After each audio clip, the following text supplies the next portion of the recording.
ठीक है, तो हम लोग को क्या दिया गया है इस प्रॉब्लम पे, यह है IIT JAM 2025 फिज़िक्स का 20वां प्रॉब्लम। तो हम लोग को दिया गया है कि दो सिंपल हार्मोनिक मोशंस हैं, ऑर्थोगोनल है, उनका सुपरपोजिशन का ट्रैजेक्टरी पूछा गया है बेसिकली, सॉर्ट ऑफ।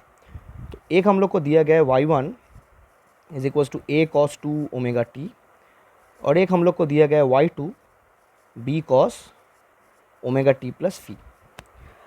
तो यहाँ पे एक फेस डिफरेंस दिया गया है फाई का, जो कि हम लोग को दिख रहा है यहाँ से, एग्जैक्टली फाई का भी नहीं, बेसिकली एक फेस स्केल दिया गया है फाई का, एम्पलीट्यूड हम लोग को ए और बी का दिया गया है यहाँ पे।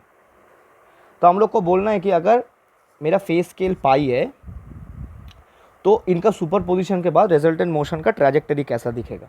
ठीक है, वो पैराबोला होगा, हाइपरबोला होगा, एलिप्स होगा या सर्कल होगा, ये हम लोग का बेसिक क्वेश्चन है।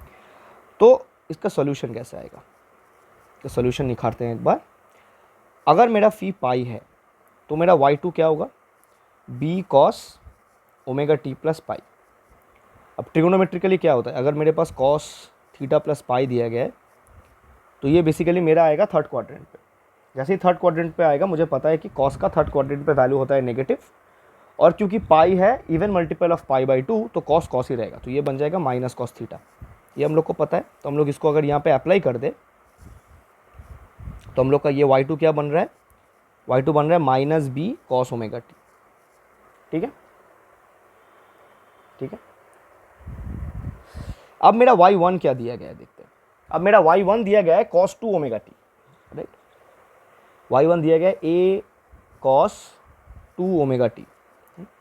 अब हम लोग को ये भी पता है कि cos 2 थीटा, इसको हम लिख सकते हैं 2 cos स्क्वायर थीटा माइनस 1, क्योंकि cos square theta minus sine square theta के एक्सप्रेशन में लिख सकते हैं। अगर साइन स्क्वायर थीटा को मैं 1 माइनस cos स्क्वायर थीटा में रिप्रेजेंट कर दूँ तो यही आएगा। बेसिक ट्रिगोनोमेट्री है, +2 लेवल का ट्रिगोनोमेट्री।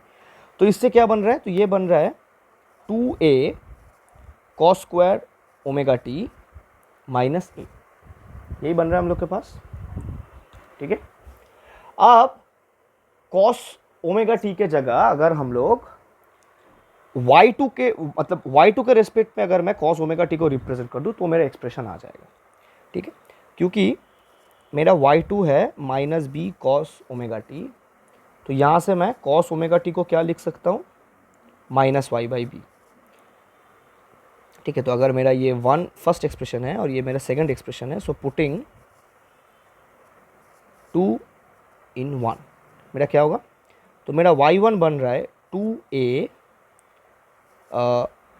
या y2 होगा ना ये, हाँ y2, तो 2a y2 square by B square, और यहाँ पे आएगा माइनस ए। ठीक है, यही आने वाला है। तो इसको अगर मैं थोड़ा सा अलग करके लिखूं तो ये मेरा दिख रहा है y1 is equals to 2a by B square y2 square minus A. तो अगर मैं y1 को इसी साइड पे ले आऊँ तो ये बन रहा है 2a by B square y2 square minus y1 minus A is equals to 0, right.